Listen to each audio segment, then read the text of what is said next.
టెర్రరిస్టులకు వాడే phone tapping ను ప్రతిపక్ష నాయకులపై వాడి బీఆర్ఎస్ సర్కార్ దేశ భద్రతకు ప్రమాదం తెచ్చిందని డిప్యూటీ సీఎం బట్టి విక్రమార్క అన్నారు. పౌరుల వ్యక్తిగత హక్కులను హరించే హక్కు బీఆర్ఎస్ కు ఎక్కడుందని ఆయన ప్రశ్నించారు. వ్యక్తిగత జీవితాలు, భార్యాభర్తలు ఏం మాట్లాడుకున్నారో, జడ్జిలు ఏం మాట్లాడుకున్నారో కూడా వినేంత దిగజారిపోయారని ఆగ్రహం వ్యక్తం చేశారు. వ్యక్తిగత స్వేచ్ఛ లేకుండా చేశారని దుయ్యబట్టారు. ప్రతిపక్షంగా ఉండటానికి కూడా మీరు పనికిరాని విధంగా మాట్లాడుతున్నారు. ఈరోజు ఫోన్ ట్యాపింగ్ జరిగింది, మాకేం సంబంధం అంటాడు ఒక ఆయన.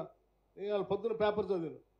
నాకే 10 ఏళ్ళు పాలన చేసింది మీరే కదా బాధ్యులు. ఎట్లా చేస్తారండి ఫోన్ ట్యాపింగ్? మీరు దేశ భద్రత కోసం వాడాల్సిన ఫోన్ ట్యాపింగ్, లేకపోతే టెర్రరిస్టులు పట్టుకోవడానికి వాడాల్సిన ఫోన్ ట్యాపింగ్, దాన్ని సామాన్యులు, కామన్ మ్యాన్, ప్రతిపక్ష నాయకులను నిర్వీర్యం చేయడానికి ఫోన్ ట్యాపింగ్ వాడతారా?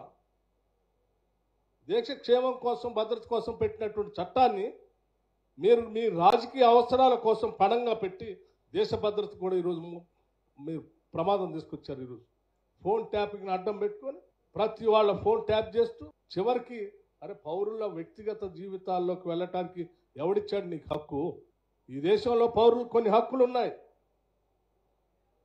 స్వేచ్ఛగా, స్వతంత్రంగా బతికేటువంటి హక్కు ఉంది. వాళ్ళ స్వేచ్ఛను హరించి వాళ్ళ పర్సనల్ వ్యక్తిగతమైనటువంటి కుటుంబ జీవితాల్లో కూడా నువ్వు వెళ్ళి ఫోన్ ట్యాపింగ్ చేసి భార్యాభర్తలు ఏం మాట్లాడుకుంటున్నారు, వ్యాపారస్తులు ఏం మాట్లాడుకుంటున్నారు, లేకపోతే ఇంకో అధికారి ఏం మాట్లాడాడు, ఇంకో పత్రిక ఆయన ఏం మాట్లాడిండు, జడ్జిలు ఏం మాట్లాడుతున్నారు, లేదా ఇంకో ఆయన ఏదో మాట్లాడుతున్నారు.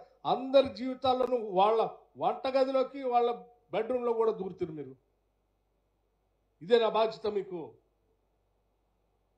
ఇంకా తగుదనమ్మా, మాకేం సంబంధం అంటారు? 10 ఏళ్ళు మీరే కదా చేసింది.